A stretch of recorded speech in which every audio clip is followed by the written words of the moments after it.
Vamos a hablar hoy de Claudia de Morville. ¿Quién es Claudia de Morville? Preguntarán ustedes. Bueno, es una impostora. Es alguien que se hizo pasar por Juana de Arco, nada menos. Y además se hizo pasar por Juana de Arco cuando Juana de Arco ya había sido quemada por los ingleses en 1431. Así que ahí es mucho más difícil la impostura. Dice la historia que Juana de Arco escuchó unas voces angélicas que la intimaban a salvar a Francia del avance inglés, y entonces se presentó ante el rey francés Carlos VII para ofrecerle su ayuda. Era allá por 1428. Tuvo que esperar un año para que le dieran audiencia. Y el relato de aquel encuentro es bien conocido, porque el rey que la estaba esperando se mezcló con sus cortesanos e hizo que uno de ellos, un pichi cualquiera, se vistiese aparatosamente y se hiciese pasar por él. Y dice, aquí está, y el tipo hacía bandera como que él era el rey. Aquí soy el rey, qué sé yo. Cuando Juana entró a la sala, en vez de ir al que estaba vestido como rey y sentado en el asiento del rey y dándose aires de realeza, en vez de ir hacia ese, fue directamente hacia el verdadero rey que estaba haciéndose el gil sentado en un costado y sin hacer caso del que lo figuraba, ¿no? Y se arrodilló ante el rey verdadero y anunció que su misión era salvar Orleans de la ocupación inglesa. El rey Carlos aprobó la expedición de Juana y en mayo de 1429 Juana liberó Orleans. Pero aquel episodio se recuerda como uno de los más memorables de Juana de Arco. Ahora bien, un año más tarde, Juana de Arco, traicionada por nobles franceses que recibían beneficios desde Inglaterra y que en realidad a quienes les convenía la ocupación inglesa y que además estaban celosos de Juana por la influencia que ella tenía sobre Carlos VII, el rey francés, la apresaron y se la entregaron a los ingleses. Y entonces se inició contra Juana un proceso de herejía y finalmente fue quemada, como he dicho yo, en Rouen. Cuenta la crónica que la fe ingenua de algunos contemporáneos no les permitía creer que aquella muchacha de 19 años hubiera muerto en forma tan dramática. No podían creer que lo hubieran quemado los ingleses. Y siempre decían, uy, tal vez no murió, qué sé yo. Allá, unos 5 años después del suplicio de Juana, apareció en Metz una mujer que dijo ser Juana de Arco, la doncella de Orleans. Soy Juana de Arco, soy Juana de Arco. Aseguraba haber escapado de la hoguera merced a una sustitución en el calabozo, la vieja técnica, ¿no? Viene alguien a verte, se hace pasar por Juana, bla, bla, bla, y la verdadera Juana dispara.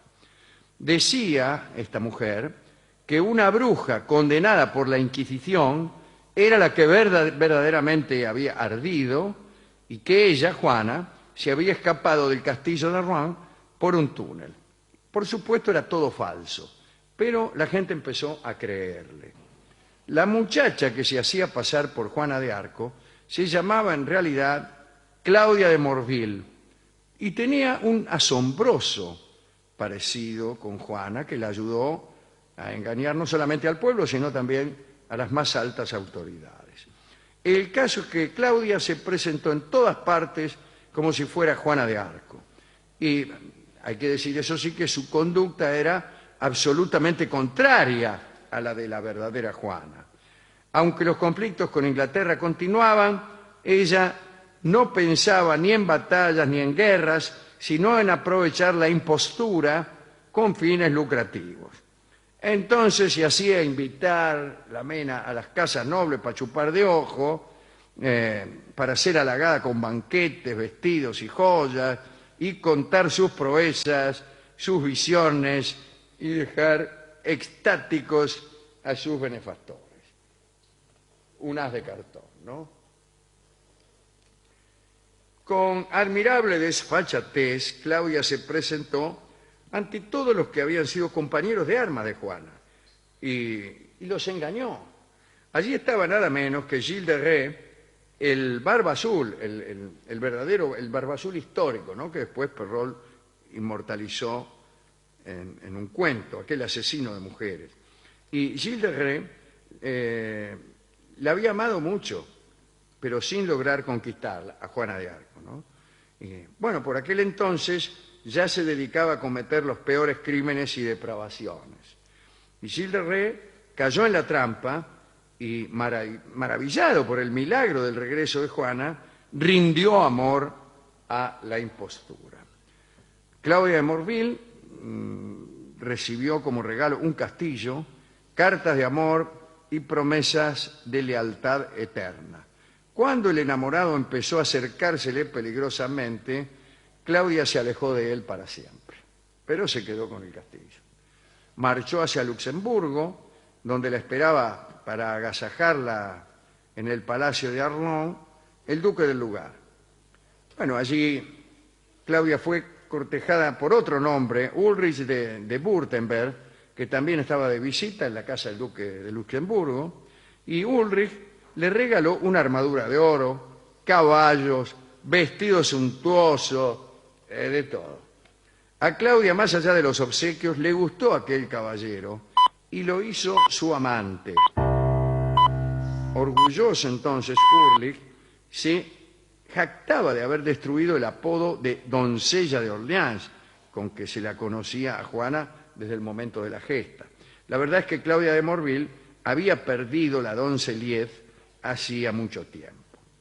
Más tarde, la falsa Juana abandonó a Ulrich y regresó a Metz. Allí conoció a un tal Robert de Sarmoise, con quien se casó y tuvo 2 hijos. Todos los días recibía en su casa ofrendas de antiguos soldados. A nadie parecía interesarle indagar acerca de semejante aparición. Todos estaban lo más cómodos y contentos con el hecho de que Juana de Arco viviera entre ellos. Fenómeno. Allá por 1439, ambiciosa y tal vez cansada de tanto homenaje de segundo orden, quiso entrevistarse nada menos que con el rey Carlos VII, aquel mismo que había visto a Juana de Arco, ¿no? Para confirmar rotundamente su superchería y conseguir ya favores de orden real. Cuenta el cronista que cuando Claudia escribió a Carlos, el rey, Carlos fingió aceptar encantado la visita. Ay, sí, ay, sí. Pero la verdad es que habían llegado a París los rumores de que había una que se hacía pasar por Juana, y algunos consejeros escépticos se habían encargado de advertir al rey acerca de la impostura. Guarda, le dijeron. Entonces Carlos VII hizo lo mismo que había hecho con la verdadera Juana. Cuando Claudia llegó a visitarlo, había otro niato que se había disfrazado del rey, de Carlos, y estaba ahí sentado, y el rey se hizo el gil, se sentó por ahí. Se le acercó a Claudia el falso Carlos, y Juana, la falsa Juana, Claudia de Morville, cayó como un chorlito. Enseguida empezó su majestad de aquí, su majestad de allá, que se agachó para aquí, que hizo una prosternación para allá. Señor. Inmediatamente fue detenida. Y el rey salió de un costado y le dijo, no más ya que soy yo el verdadero Reinaldo y que el otro es un gil. Bueno, inmediatamente fue amenazado, la mina fue amenazada con tormentos y confesó que no era Juana de Arco. Entre los desengañados estaba nada menos que su marido, Robert de Sarmoise, que no sabía nada del asunto. ¿No ves que no me mirás? ¿Cómo? Dice. ¿Qué me está diciendo? Dice el tipo. Claudia de Morville fue condenada al destierro, pero antes fue puesta en la picota,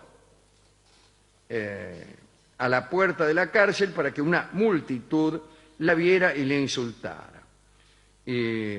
Claudia de Morville, en vez de resignarse y aceptar los insultos con humildad, contestó con lenguaje procaz a todos los que se acercaban para burlarse, les retrucaba. Claro, Te recontra y no ladre y todas esas no, cosas. señor. En cuanto fue desatada, montó a caballo y se dirigió a Orleans, donde tuvo tiempo de engañar a las autoridades antes de que llegaran allí las noticias de París. Con algún dinero, volvió a visitar a Gilles de Rais, pero él ya estaba a punto de ser conducido al patíbulo por sus crímenes posteriores. Recordemos que mató a muchísimas mujeres. Después de esa visita, Claudia de Morville desapareció de la historia. Se conocen algunos documentos que atestiguan que se casó otra vez con un tal Jean Dullier y que vivió oscuramente en Anjou, pero no sabemos cuándo murió. Esa es la historia de la impostora Claudia de Morville. Hemos ido a la discoteca y, bueno, este muchacho, el discotecario, me dijo que tenía un disco, una canción, compuesta especialmente por la misma Claudia de Morville. No puede ser. Sí, sí, sí. Compuesta en el momento en que se encontró con el noble que sustituía al rey Carlos VII. Se puso a componer ahí. Se puso a componer porque lo vio y como no estaba segura de que era el rey, se preguntó, ¿será él? Y aquí nace la canción que se llama justamente, y todos la conocemos, se llama Será él. Pero no es por eso. Sí, es por eso, señor. Y ahora escucharemos la versión que ha hecho Victoria Morán de esta hermosa canción. Una canción que en su letra no dice mucho del rey Carlos VII, ni de Juana de Arco, ni de los ingleses, ni del fuego que consumió a la doncella. Pero bueno, eso es para quedar bien con el comisario. Bueno, no sé cómo Escuchamos a Victoria Morán en ¿Será él?